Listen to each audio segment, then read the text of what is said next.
Hi there. In this lecture, we'll talk about international regimes.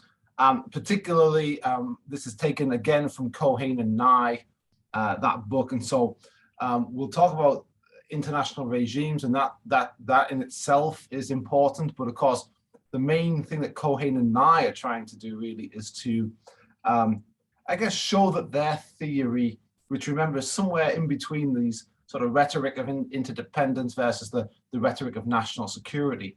And, they want to be a little bit more sort of sophisticated than those two sort of stereotypical, perhaps, positions. And the way that they try to show that they have something, right, that something, they have something of value, is that they try to use their framework of interdependence. And remember, their understanding is a little bit more of a nuanced understanding of interdependence, right? Interdependence versus interconnectedness, right? Interdependence not meaning that, not forcing cooperation, not certainly resulting in cooperation, but perhaps new sorts of conflict. And the way that they show that they're right is that they look at certain international regimes, and we'll see in this one that it's the regimes that they're looking at is the sort of the ocean regime, how states are developing rules, laws, how they are bargaining. Remember, bargaining from the last lecture, bargaining was sort of an important part of interdependence. Interdependence gave power in political bargaining. So how do states bargain over the use of the oceans? And how do they institute an international monetary regime, right? These are foundational. I mean, this is a foundational book, right, in liberalism and international relations. And so, they're using these things for a specific purpose, but international regimes are things that liberals generally, to this day, will be interested in and will study. And we can, in some ways, we can sort of trace the interest in that back to Keohane and Nye in the 70s. But let's share the screen.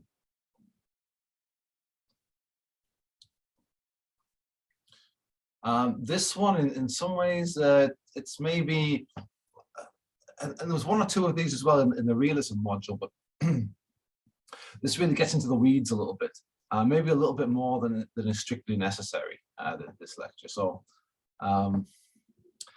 what am I saying? I think if you're particularly interested in interdependence, and I think it's an important topic, this is going to be a great lecture for you. If you're not, you might want to watch it on like double speed, or sort of skim through it, or watch the first part maybe, so you get an idea of what international regimes are. But it's again going to go more into interdependence. Okay, all right. So, international regimes, politics of oceans and money, Keohane and Nye. This is again from that same book of theirs. So, here's an example of an international regime. So you should know what an international regime is, and this is one example. It's maybe a classic example of international order. Here we have Pax Britannica. The idea is, right, that Britain at some point in its history, probably between about 1750 and maybe 1850, or maybe up to the First World War, right, but certainly waning towards the end of the 19th century, Britain was the global hegemon, was the dominant force in the world, by far the dominant force. Well, maybe hegemon is wrong. Like Mearsheimer would disagree with me. He doesn't think that they were a global hegemon, but they were certainly the most powerful state in the system. And what they did was they established sort of this international order where free trade, based on free trade and freedom of the seas. So the idea was that, much like America do today, actually, it's sort of a continuation of this same international order, albeit a little bit more complicated than it used to be. But you got the British Navy, which was, the Navy was certainly dominant all over the world. And the British Navy guaranteed free passage across seas, and sort of arbitrated that who could trade across seas, but generally they left it open, right, for trade, and sort of established and underpinned and sponsored the freedom of the seas, right? Meaning that traders merchants from different states could travel freely across the seas, uninhibited by piracy or by by states that might want to control trade. And this was seen as sort of certainly advantageous to Britain, who profited quite a lot from the trade, but also it was in a lot of other people's interests too, right? And so there wasn't much chafing against the Pax Britannica, right? There wasn't much chafing against British sort of British control of the international regime. And there's some parallels here with what Mearsheimer says, right, about the United States, that in the Cold War, right? Remember when he's arguing, well, why is like Britain and France, why are they allying with the United States against Russia when the United States is the more powerful country? And his answer is, well, naval powers sort of get a pass, right? Because the Navy can't really invade you on its own. You're not as worried about a strong Navy as you are about a strong land army, right? That could invade you and occupy your territory, right? And so, the Pax Britannica had that going for it as well. It wasn't, the British Army that underpinned this regime. It was the Navy. So it says in one of the points here, it says, look, this Pax Britannica was enforced by the British Navy, the Royal Navy, it should say actually. There, I wrote this as well, so it's my fault. Enforced by the Royal Navy, but of course that's the British Navy. Despite multipolarity in Europe, the point there is that maybe Britain wasn't a land power, right? It wasn't dominant on the land, but it was dominant on the seas, and that's significant for the reason that I just explained, where I mentioned Mearsheimer. So, the regime was closely identified with the primary and vital interests of many or most other nations. So there was little resistance. I think I preempted myself by saying that already, but yeah, right. So if your primary interest is having open seas to freely cross and freely trade with countries all around the world, which does seem like a good way to enrich your country. Look at China, right, in modern times, and of course Britain in the 19th century was, sort of benefiting much the same way as China has in the last sort of 50 years, and then or 40 years, and then and the United States and France and Japan and almost any country now that's successful, it wants to trade. So these primary and vital interests, they're common interests, and remember this is particularly liberal here, right? This is particularly liberal because, of course, the realists say, well, a realist might look at this and say, well, yeah, sure, like everybody who's benefiting from the trade, but that's absolute gains. But what about relative gains? Was Britain gaining more than anyone else? And for a long time, the answer is yes. That probably was what was happening. And so realists would say, well, that would cause other powers, like let's say France or Russia or Austria of the time, to coalesce against Britain. But what the liberals are saying is like, well, look, they didn't. Well, at least not to the extent that they were able to overthrow this Pax Britannica, not until the First World War, probably, right? So for a long time it survived, and so for a long time people saw it as in their interests for Britain, for the British Navy to control the seas. And we might say the same today, right? Many countries see it as in their own interest, right, for the United States to take a role in security and to secure, secure freedom of movement. I think of Japan, for example, that imports lots of its oil from the Middle East by boat. There's a place, look this up on Google Maps, the Malacca Straits, where sort of a choke point. It's a very busy shipping lane. The South China Sea is not far from there as well, and the United States really, its Navy is sort of responsible for policing those areas and for keeping them open, and that's of course what's going on between the United States and China in the South China Sea, where China's trying to sort of gain its own control in those waters, and it's clashing with the United States over that. And I imagine a big part of that, maybe all of it, is to do with who's controlling the flow of oil to Japan, right? And not only oil to Japan, but probably majorly oil to Japan.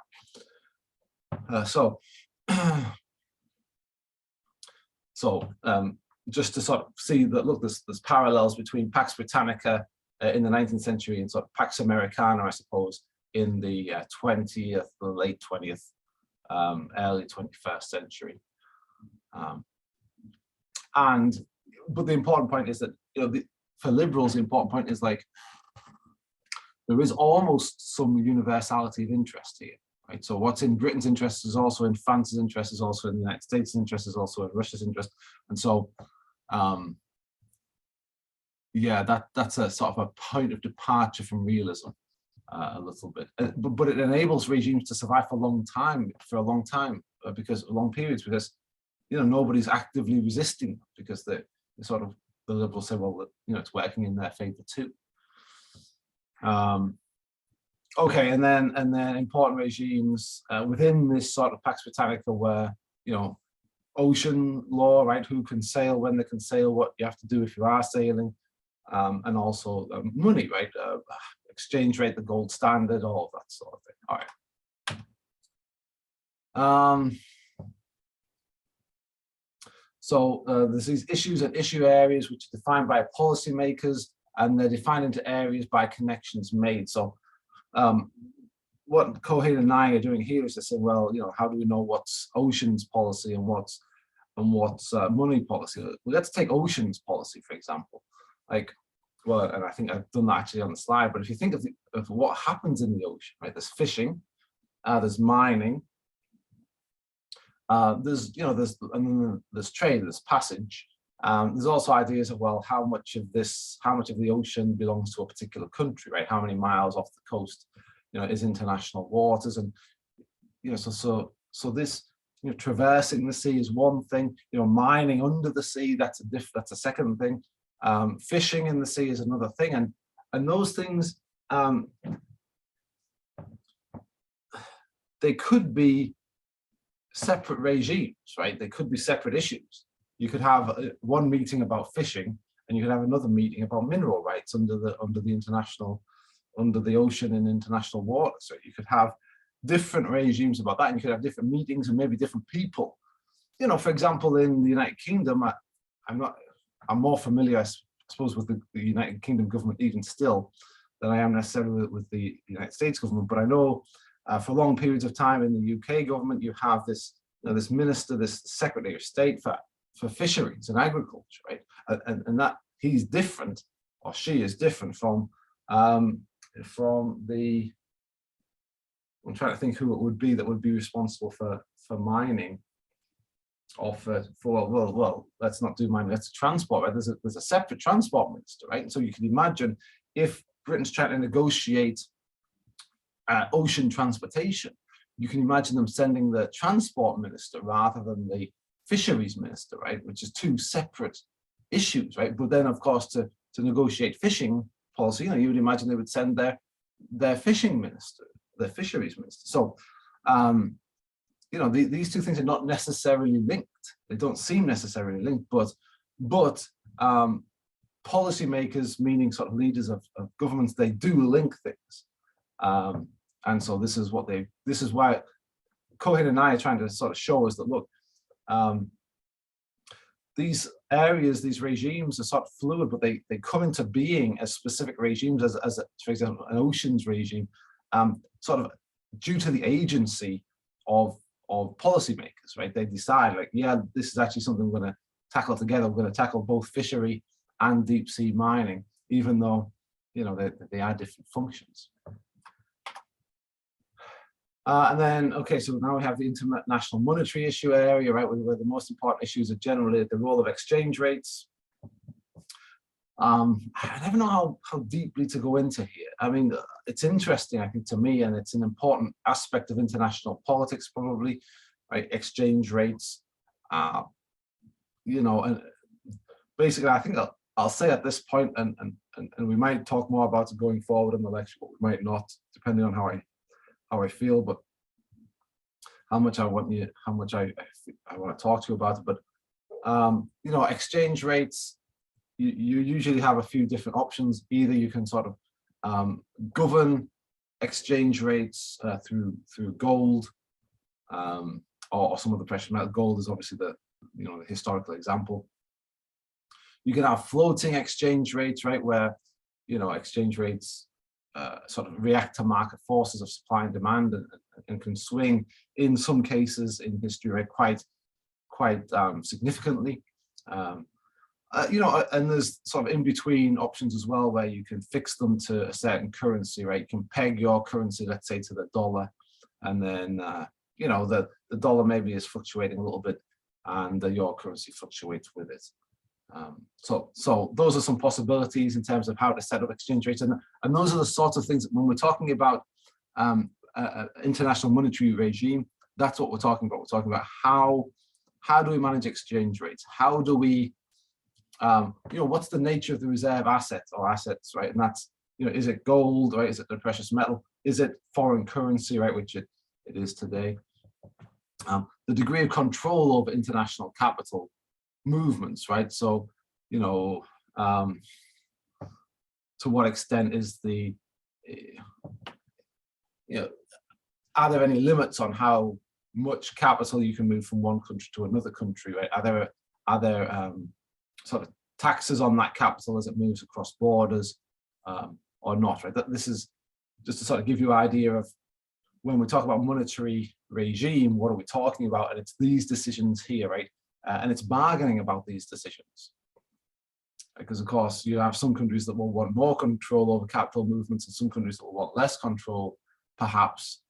And so now you've got to figure out who gets their way and who doesn't get their way, or to what extent those that get their way, right? And that's and that resolution of that sort of decision is, you know, it's political, and it results in a regime. That's what we mean by the word regime. So policy issues over time have remained remarkably consistent within the international monetary issue area. It's those three are the most important ones, and they have been for a long time. You know, the question is what kind of regime should exist, and I've covered that already. You know, what sort of exchange rate mechanism are we going to have? What's going to be the nature of the reserve assets, and how much control is there going to be over international capital movements? And that determines what kind of regime is existing. And then what are the relationships within a given regime, right? Who think of this as the sort of the distribution of power, right, in this regime. Who's going to hold the power? Who's going to arbitrate differences, right, that arise? You know, who's going to if some sort of balance of payments crisis happens in a country, you know, what's going to happen? Is there somebody going to step in, or is that country responsible for itself in that circumstance, right? So what are the relationships within this given regime? And so up to now, we've sort of tried to introduce, like, what do we mean by a regime? And we've talked about policymakers' role in sort of connecting issues together. And in the case of the international monetary regime, we've sort of explained what the main issues are. We've at least mentioned them. If not, we haven't gone into too much detail, I wouldn't say yet. You know, we've talked about regimes as sort of results of bargaining, political bargaining between nation states, and we've talked about the relationships that these bargains set up. And of course, we haven't talked about this yet, but to sort of mention back to our last lecture, the asymmetric interdependence, right, is sort of a source of power in these negotiations. Right, okay, so regime, this is the first regime, regime 0, pre-1914 gold standard. It regulated the balance of payments through the movement of gold. When gold was being drained, the Bank of England raised interest rates, right, to attract more money into the bank.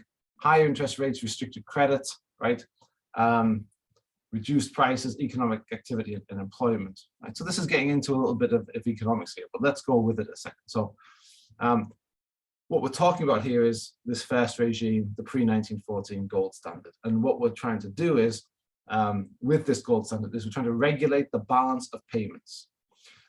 Quickly, the balance of payments is you can think about it simply, and this is what I do, think about it simply, because I'm not an economist, but it's the difference between your exports and your imports. So let's take just two countries, let's say Britain and France, and let's say Britain's importing a lot of French cheese, a lot of brie, Camembert. Is Gruyere French or is it Swiss? Anyway, we're importing a lot of French cheese. All right. So what's happening is, in that scenario, what we're having to do is, let's go back as well before the euro. I don't know why, but it's more romantic, I think. So we've got these British pounds, we've got French francs, and there they are. And so in order to buy the cheese, what we've got to do is we've got to take our pounds, and we've got to sell those pounds, and we've got to buy francs, French francs with those, right? And we're going to use those French francs to give to the French cheese producers, right, in Normandy maybe, and they're going to send us the cheese. Right? That's the deal. Because they're in France, then they have no use for pounds, right? So you have to pay them in francs, which means that we have to sell our pounds and buy francs. Now, the more we do that, the more we sell pounds and buy francs. No, I don't know. I'm getting ahead of myself a little bit. The problem is, at some point, if we keep buying the French cheese and they're not buying anything of ours, let's imagine, right? Let's keep it as simple as possible. At some point, we're going to run out of money, right? And that's not really what happens, of course, with the nation state, right? But what we'll say is we'll have a balance of payments deficit, right? A big balance of payments deficit, which means we're importing much more than we're exporting, right? Because in our scenario, there's only two countries, it's only Britain and France, and they're not buying anything off us. We're just buying stuff off them. So at some point, our balance of payment deficit goes up, which means that just really only means that we're buying more from them than they are from us. And if you look at the United States these days, right, our balance of payments deficit today, you can look that up on Google quite easily, and you'll see that the US balance of payment deficit is very high. That's because we're importing from all of the countries that exist in the world, but particularly China. I think the UK is a big import market as well for the US. Or maybe it's the other way around. Maybe the UK buys a lot of US stuff. Check that out. But we buy a lot of stuff from China, from Mexico, and because of that, we have a very large balance of payments deficit. And the question is, well, the thing is, we don't run out of money because we can just print more money. But at some point, this balance of payment deficit, it's supposed to be regulated so that we can just buy up everything in the world without selling anything, right? It's like you and I, right? It's like if I kept buying things but not selling anything, so I don't have any income, right? Let's say I don't sell my labor, which is what I'm doing right now, right? Of course, I'm selling my labor, and so I have some sort of an income. That's my export, is my labor. I'm exporting this lecture, right? And I'm getting a certain amount of money for it. And then I'm also buying things that I need, right? Like groceries from the store or something like that, right? And I'm paying my mortgage. So, I have a balance of payments too, but of course we don't really think about that in those terms. But that's all that the balance of payments really is. So the problem is it needs to be regulated, because if I just spent and I didn't have any income, but I just kept spending and spending and spending and spending, at some point, like, somebody would have to close me down. But that can't really happen with countries. You can't close a country down. We can't say, well, oh, you're bankrupt now, you've got no money. Because the thing with countries is they can just print more of their currency. And so what we do instead is we have this regime, right? And so we have the gold standard that instead of closing the United States or Britain down if it imports more than it exports, something else happens. And this is what happens, right? So what happens is, let's say, gold is being drained from the Bank of England. The gold is the assets that the Bank of England possesses, which allows it to sort of spend more money than it's earning, right? But as it spends more money than it's earning, it has to, sometimes it has to move gold to the places where it's spending its money, right? It pays them in gold. And eventually gold gets drained and out of the Bank of England, and it goes over to the Bank of France or something like that, right? And so as that starts to happen, what we do then is the Bank of England controls interest rates. So it raises interest rates. And the effect of the raised interest rates is that it stops the spending. It tightens credit, it reduces prices and economic activity, and it makes people unemployed. The way it does that is the following, right? Let's say I'm a business that's importing the cheese, right? Because it's not really the government that's not really importing cheese. It's sort of private businesses, right? Let's say a supermarket is importing the French cheese, right, to sell to British people who are demanding, deep fried camembert. So, to stop them from doing that, what the Bank of England does, right, is that they raise interest rates. So now this business it has a set amount of cash, and interest rates have just gone up. It does a couple of things. One thing is it says, okay, well, you can keep importing cheese if you want with that cash. You could buy more cheese, or you could just, instead of buying the cheese and selling it, it's now more lucrative to stuff that money in the bank because interest rates are higher. So you'll get maybe 10% interest on that now. What was your profit margin on the cheese? Is it 10%? Is it 5%? Is it 7%? Well, if interest rates are 10%, you're better off putting that money in the bank. Right? So now I'm starting to think, well, let's buy less cheese. Right? If I'm the supermarket, I'm thinking, let's just put this money in the bank and I could earn more money that way. The other thing it does is, like, let's say I'm buying that cheese with a loan, right? I'm taking out a loan, I'm buying a bunch of stock, right? I'm paying a little bit of interest on the loan, let's say 3%, but my profit margin on the cheese is 10%. So it's worth it, right? I'll take the loan 3% and I'll make the 10% selling the cheese. Good idea. Well, now what if interest rates are now 11%? Well, now that's not good, right? There's no point in borrowing at 11% to make 10%. So I stopped doing that, right? But you see, I stopped spending. Either way, I'm either saving more or I'm borrowing less. And so now I stop buying, right? That decreases economic activity and it makes unemployment. Because now I say, look, I call my cheese buyers up and I say, look, guys, nice job. Thanks for the profits. Interest rates have gone up. I'm not going to buy any more cheese from France. It's not worth it for me anymore. I could make more money sticking my money in the bank. So thanks, I'm going to lay you off now, right? So now there's less economic activity.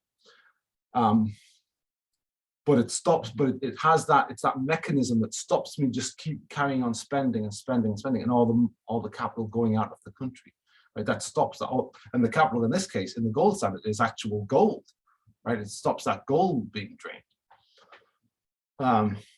So it says, in reality, the Bank of England exercised a little more initiative, which by that it means that, like, I'm talking about that as almost like an automatic thing, so that if there's a big balance of payments deficit, the Bank of England puts up interest rates. The Bank of England sort of was able to control things a little bit better, and sort of, there's maybe times when it didn't want to reduce economic activity and raise unemployment, so it sort of kept the balance of payment deficit going a little bit. So it wasn't an automatic thing, right? The Bank of England had some agency, some leeway. It's sometimes maybe allowed to run up a balance of payments. And look at the United States now, right? They allow themselves, and the rest of the world allows the United States also to sort of run up a lot of a big balance of payment deficit. Okay, so because of the UK economy at the time was the most powerful, other banks had to adjust to the Bank of England policy, right? Because you could get into a situation where, if the Bank of England puts interest rates up, what if other banks around the world put interest rates or kept them the same, and then the Bank of England became sort of a less, a less competitive place to borrow cash from now, right? So the banks in Britain, instead of borrowing from the Bank of England, they start to borrow money from elsewhere. Well, the thing is that couldn't work at the time because, like, nobody else had any capital. That's not strictly true, right? But that nobody else had any capital, but they had less capital, and the Bank of England was, because it was the most powerful bank, was able to sort of raise and lower interest rates sort of at will. It can't really do that now, the Bank of England, right? In some ways, it's beholden to, as everybody else is, beholden to the Federal Reserve, with the dollar being the strongest currency in the world, the most important currency in the world now. So, you know, it's the same idea. So that was that first regime. It's hierarchical, right? London was at the top, Paris and Berlin were sort of the next in line, and then smaller financial centers were next. So what we're doing here is we're sort of characterizing the gold standard regime, how it worked. Foreign exchange also formed part of a country's reserve. It wasn't just gold, it was also foreign exchange. Peripheral governments, right outside of London, Paris, and Berlin, allowed their monetary policy to be dictated by the Bank of England.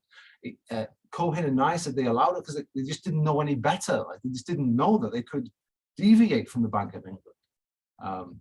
You know, in some ways, it was ignorance that led them to follow the Bank of England. So, you know, because part of the question is, well, why do nation states go along with these regimes? And Cohen and Nye says in this case, it was that they just thought that they had to. They didn't understand there was a choice, which is fairly interesting argument. Anyway, the end of the gold standard came because there was an increase in power of the working class. The working class didn't want to get thrown out of their jobs every time the Bank of England put the interest rates up. Also, the United States became more and more powerful and was a competitor, so they had more and more capital. So if you wanted to borrow money, you didn't have to go to London anymore to borrow the money, right? If you're a I don't know, sugar plantation owner in the West Indies, you know, you don't have to go to London to get your money. You can go to New York instead now, and so now there's a bit of a competition. The passivity of the peripheral countries, right? The sort of ignorance, this idea of, oh, we have to follow, like London's the most important, right?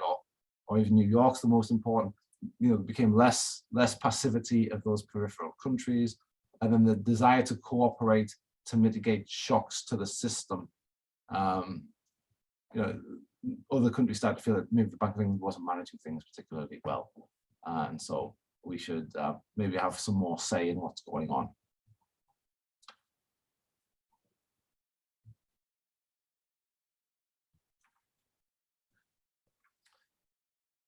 So here's an example of the sort of evolution, right, of the international monetary regime, how it's gone through several periods, and of course this stops in the 1970s, because the book stops in the 1970s. But you'll see here there's like 7 periods. Non-regime, this is following the gold standard. What happened after the gold standard broke down, right? First there was a non-regime with floating rates and currency depreciation. Then the gold exchange system came back in, right, but focused on dollar sterling convertibility, right? You can see sort of the power of the Americans rising, so they're on a par with the British here, 25 to 31. Then we get the breakdown again. Britain leaves the gold standard, it can't stay in it at that rate of dollars. Then the recovery regime internationally agreed on system exchange controls, inconvertibility of European currencies. That's the Bretton Woods Agreement.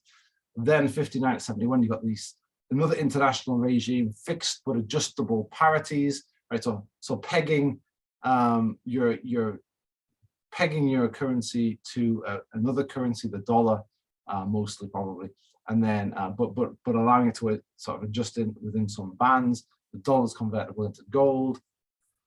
Then the breakdown of that, no rules again, right? And then another regime, right, based on flexible exchange rates. SDRs with central bank coordination on exchange rate policies, right? And then we have the IMF Articles of Agreement that are amended to start that system.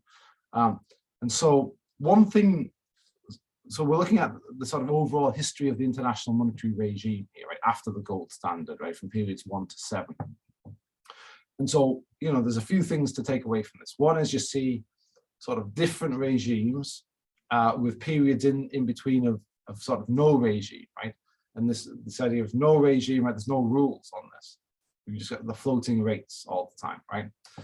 No stable set of rules that look at period 6. So that's one thing to take away.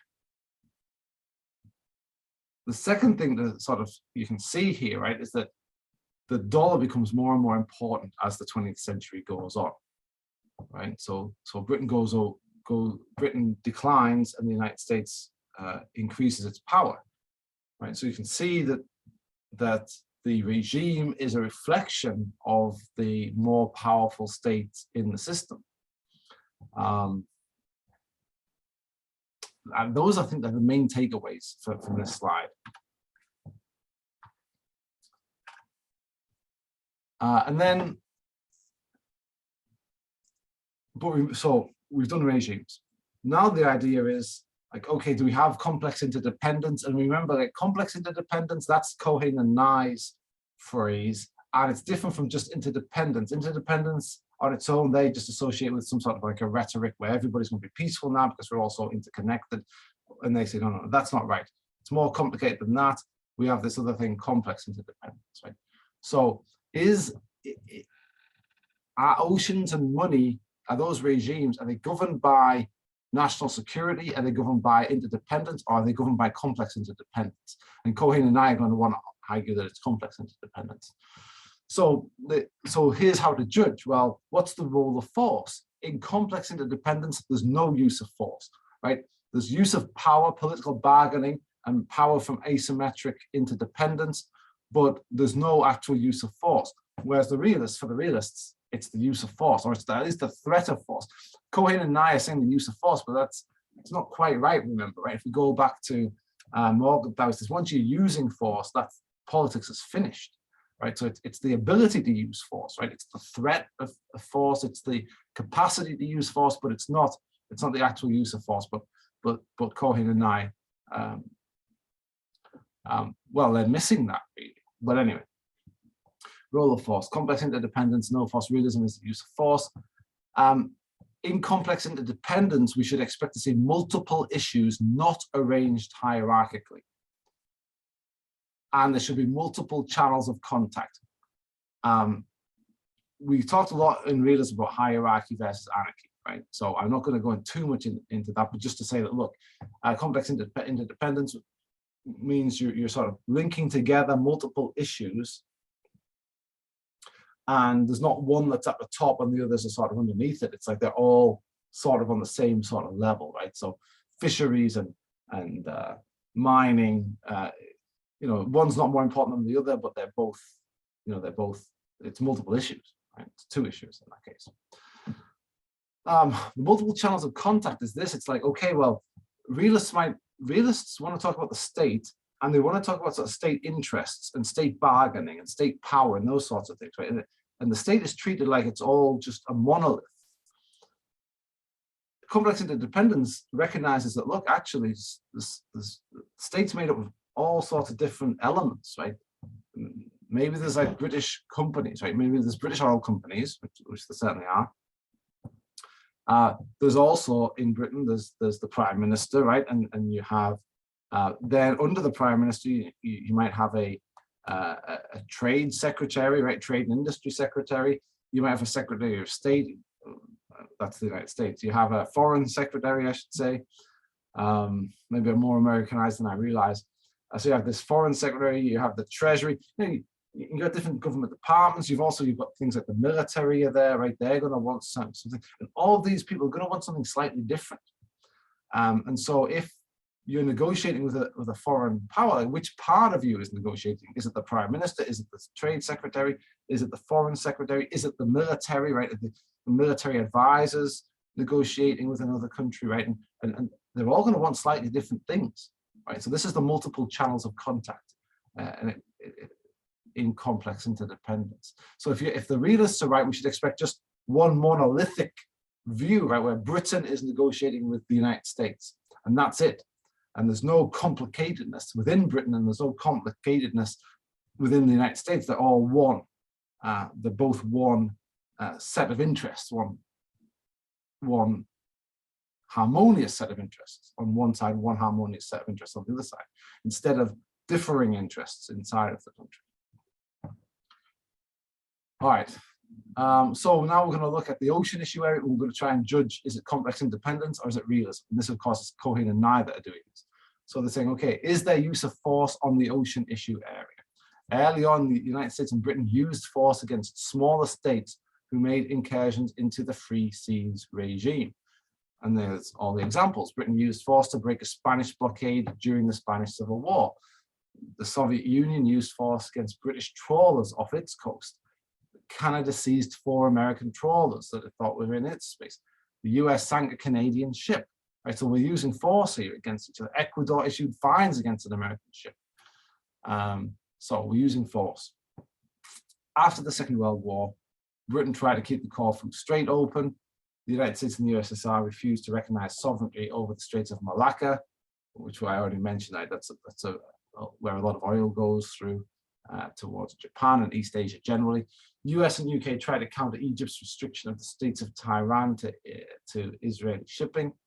And then you get these smaller states against bigger states, the Cod Wars. Look up the Cod Wars. I always find that a sort of a funny title, but it's properly descriptive of what happened, right? Is that it was between Britain and Iceland, right? So Iceland is the smallest state there.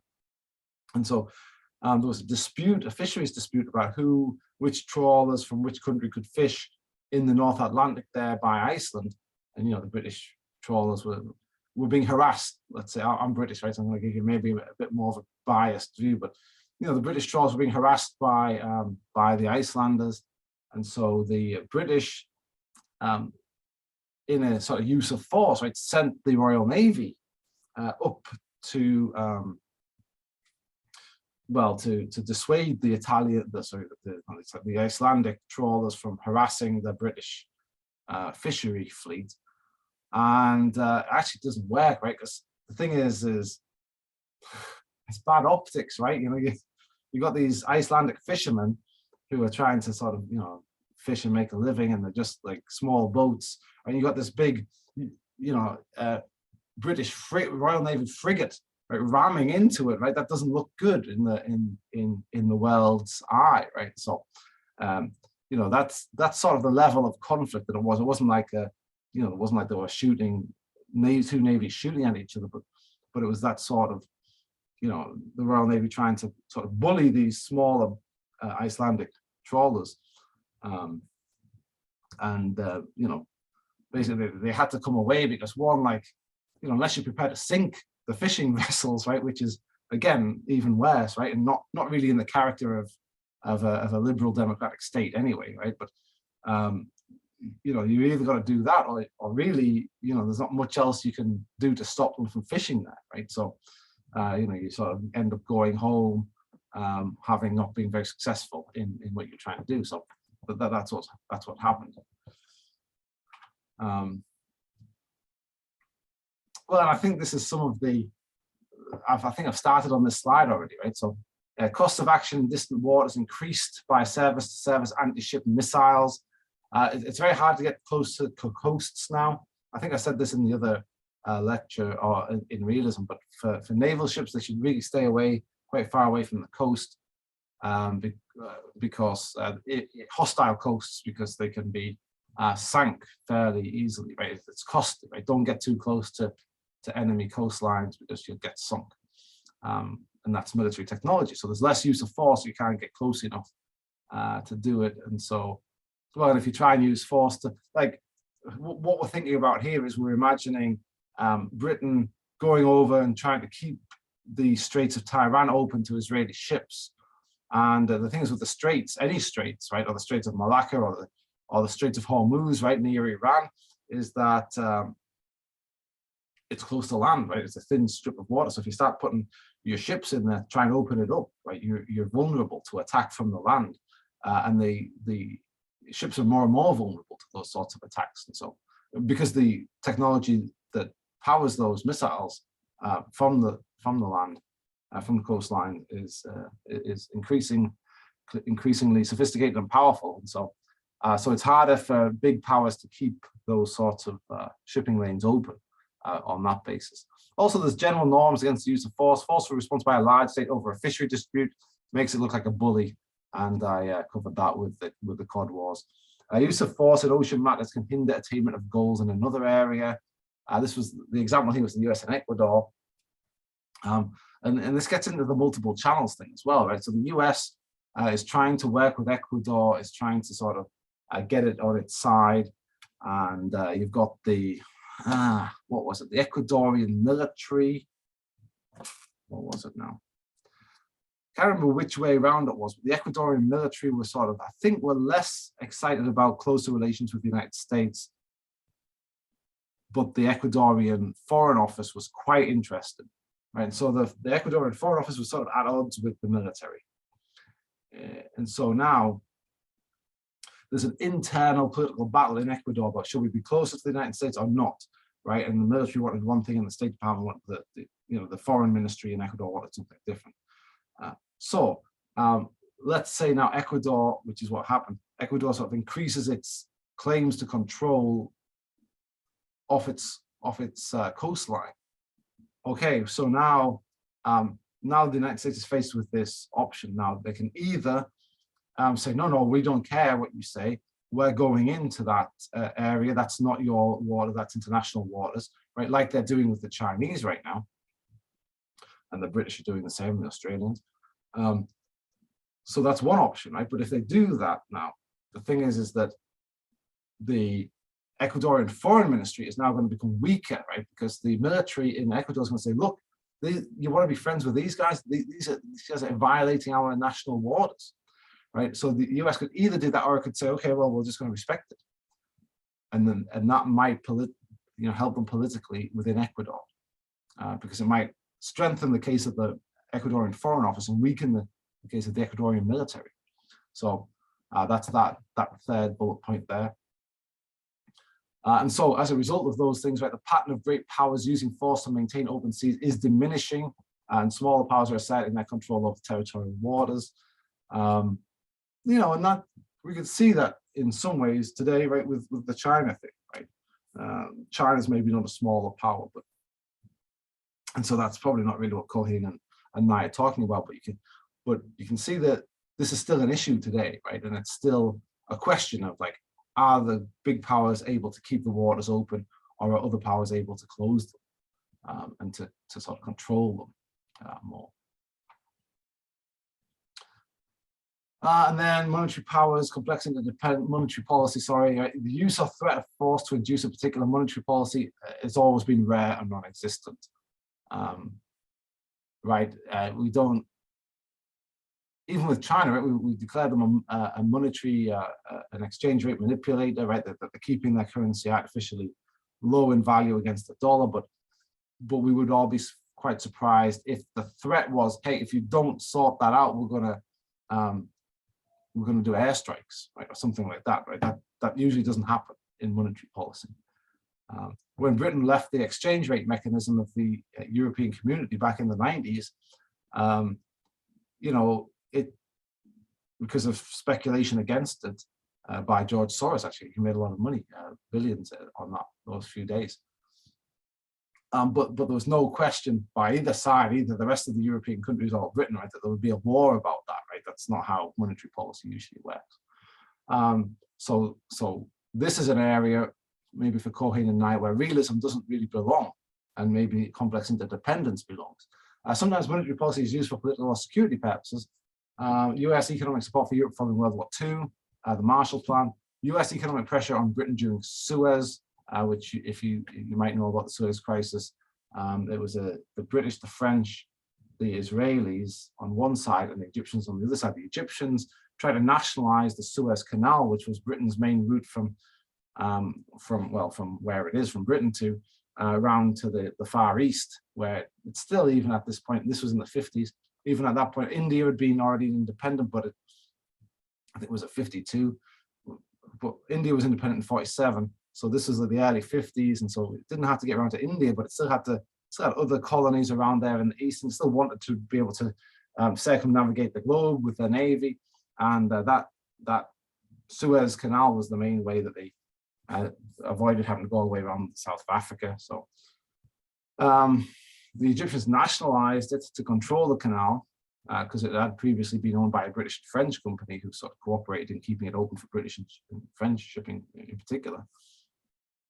And the Egyptians took it over, and so the British and the French got together with the Israelis, and they said, okay, let's start a war between Israel and Egypt, and the British and French will go in to keep the peace and to occupy the Suez Canal, right? Because that's an important international shipping lane. So we'll go and keep that safe and make sure the two sides don't fight, Israel and Egypt. And so off they went with that plan. The British and French started landing to ostensibly to keep the peace and to safeguard the canal from this war. And then the Americans didn't like it, so they sort of stuck their boot in a little bit economically, right? And so there is a connection between military. It's not that we're using force to affect monetary policy. It's the other way around. We're using monetary policy to affect force. And so you can see that, and the United States was quite successful, right? It drove the British and the French had to withdraw from the canal. The Egyptians took it back over. The Israelis had to go back into Israel. And it was a successful use of monetary policy against the use of force. And you can see that today, that's what the Americans are trying to do again in Ukraine, right, against Russia, right? To say, well, you know, if you do that, we're going to hit you monetarily. So we'll see if that works in this particular case. It might. UK linking of military support from Malaysia to support for the pound. We won't go into that example today because we've already got quite a long lecture. But you can look that up, or you can ask me about it, and I can talk about it sort of individually. So yeah, use of force is one thing. What about multiple issue areas without any hierarchy? And the argument here, right, is that look, this is sort of how many times does, or like I think it's how many times, or the percentage of the book, right, that's filled with these issues in a publication of the State Department that it would do every year on like international issues. Right? And how much do they talk about each of these things in each of these periods of time? And you know, you can see the argument that Cohen and Nye are making is that look, you know, 1426, you know, there's no one, you know, navigation is probably the most important, but you know, maybe not by too much, right? And minerals and science and pollution and fish are all roughly equal over time. So that's the idea, right? There's not one of these is not way more important than the other.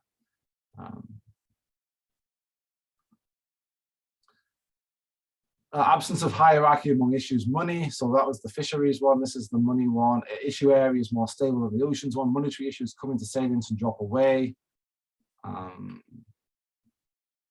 Intergovernmental channels of contact increased dramatically from the 1920s. International organizations, subcommittees, important bankers. These are, so I only mentioned like different government departments when I was doing my multiple channels speech, but we missed out these other channels, right? International organizations, subcommittees of parliaments, which we didn't mention. They exist as well, of course. Important bankers. Look at Davos. Look that up. Look at the meeting that happens in Davos every year or every couple of years they meet there. And it's everybody. It's government leaders. It's important business people. It's, you know, and they all meet together there and discuss what they're going to do in the world and how they're going to improve everything for us and that sort of thing.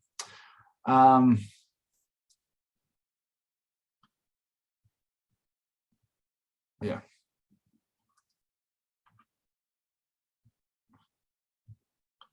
And this is a summary.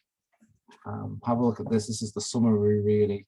If we're trying to judge between complex interdependence, what are the expectations? So in the goals of actors, right? If we have complex interdependence, what we expect is that the goals vary by issue area.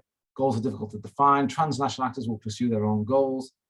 Does this happen in oceans? Yes. Does this happen in monetary policy? Sometimes, but often policy coherence is greater than expected, right? And so you can see that throughout all the other parts of it, right? Instruments of state policy, how do they do it, right? Do they do it using force? Or do they do it through international organizations and through negotiations, right? Oceans, yes, though force is sometimes used. And monetary, yes, though there was a linkage to force, sort of monetary policy against force. Gender formation, changes in the distribution of resources, status of international regimes, linkages to other issues in domestic politics. Yes, that happens in oceans. Yes, that happens in monetary policy. Linkages of issues, especially made by small states that erodes hierarchy. So small states here, they have some political power themselves. which is not true in realism. Right? Role of international organizations, their agenda set as arenas for coalition formation, arenas for political action by weak states, and they happen in oceans and in monetary policy as well. And that's it.